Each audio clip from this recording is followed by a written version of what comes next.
Gold trusted gold buyers మీరు తాకట్టు పెట్టిన బంగారాన్ని విడిపించి ఈ రోజు ఉన్న మార్కెట్ ధరకు కొనబడను.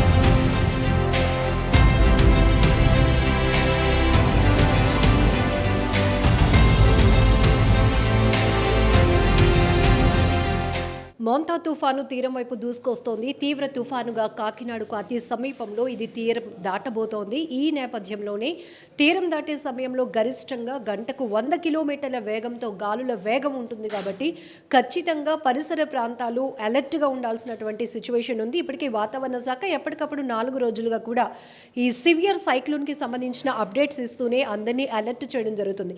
ప్రస్తుతానికి సివియర్ సైక్లోన్ కండిషన్ ఎలా ఉంది, ఎక్కడ సెంట్రలైజ్ ఉంది, సో దీని ప్రభావం వల్ల ఏ ప్రాంతాల్లో భారీగా అత్యంత భారీ వర్షాలు నమోదు కాబోతున్నాయి, అకాల వరదలు కూడా కొన్ని చోట్ల ఉంటాయని వాతావరణ శాఖ చెప్తోంది. ప్రస్తుతానికి వాతావరణ శాఖ సీనియర్ ఆఫీసర్ జగన్నాథ్ కుమార్ గారు మనతో పాటు ఉన్నారు. ఒకసారి అప్డేట్ ఏంటో చూద్దాం సార్. ప్రస్తుతానికి మచిలీపట్నానికి 70 కిలోమీటర్ల దూరంలోను, కాకినాడకు 150 కిలోమీటర్ల దూరంలోను, విశాఖపట్నంకి 250 కిలోమీటర్ల దూరంలోను ఈ మోంతా తీవ్ర తుఫాను కొనసాగుతుంది.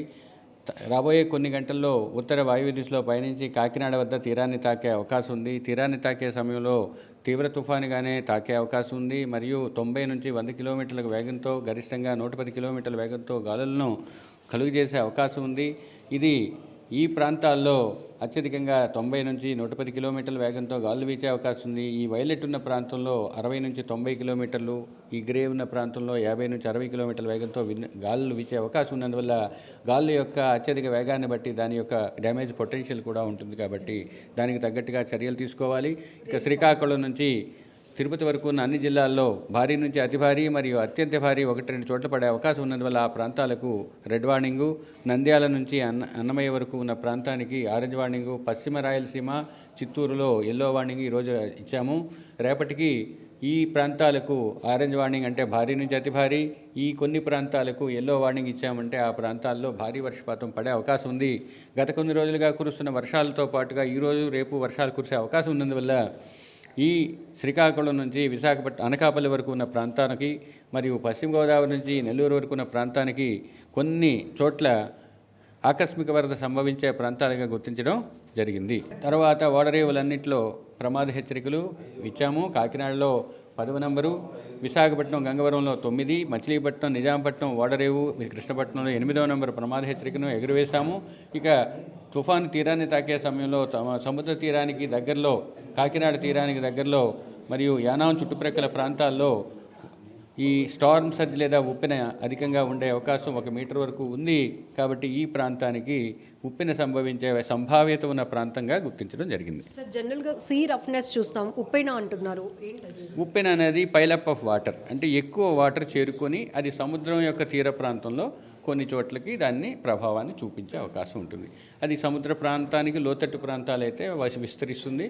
విస్తరించిన తర్వాత దాంట్లో సాల్ట్ వాటర్ ఉంటుంది కాబట్టి ఆ సాల్ట్ వాటరు పంటలకు కానీ లేకపోతే తాగునీటికి కానీ కలుషితం చేసే అవకాశం ఉంటుంది. సార్, తీరం దాటిన తర్వాత కూడా దీని ఎఫెక్ట్ ఎన్ని గంటల పాటు కొనసాగే అవకాశం ఉంది? అప్పుడు కూడా రెయిన్ఫాల్ ఎలా ఉండబోతుంది? తీరాన్ని తాకిన తర్వాత ఫ్రిక్షన్ లేదా ఘర్షణ వల్ల దాని యొక్క తీవ్రత తగ్గుతుంది.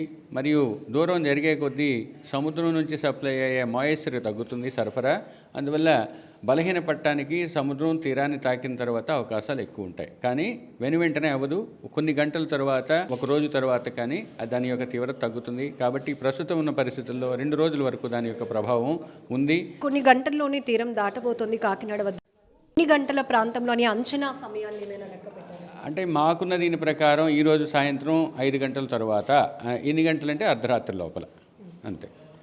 సో ప్రస్తుతానికైతే మోంతా తుఫాను అనేది తీవ్ర తుఫానుగా కొనసాగుతోంది. మరి కొన్ని గంటల్లో అంటే 5 గంటల తర్వాత నుంచి రాత్రి మధ్యలో ఇది తీరం దాటే సమయంలో ఖచ్చితంగా బలమైన ఈదురుగాలులు ఉంటాయి. అత్యంత భారీ వర్షపాతం కూడా నమోదవుతూ ఉంటుంది. కాబట్టి ఆంధ్రప్రదేశ్లోని ఇప్పటికీ రెడ్ అలర్ట్లో కొనసాగుతున్న జిల్లాలతో పాటు ఆరెంజ్ అలానే ఎల్లో ఇండికేట్లో ఉన్నటువంటి జిల్లాలు కూడా అప్రమత్తం ఉండాల్సినటువంటి ఆవశ్యకత చాలా ఉంది. ఇది ప్రస్తుతానికి విశాఖ నుంచి వాతావరణ అప్డేట్. నిజంగా ప్రస్తుతం ఉన్నటువంటి సమాజం దేనికి ప్రయారిటీ ఇస్తుంది? ఆర్థిక సంబంధాల చుట్టూ మాత్రమే తిరుగుతోంది. మళ్ళీ ఎన్నికలంగానే చాలా విరక్తి కలుగుతాను. మంచి అనిపిస్తుంది కదా, లేడీస్ కూడా ఛాలెంజింగ్ జాబ్స్ చేసినప్పుడు చాలా బాగుంటది. ఫుడ్ డెలివరీ ఇవ్వటానికి వెళ్ళినటువంటి డెలివరీ బాయ్ అనిల్ పై కళ్ళ ముందు పెళ్ళండి కొట్టి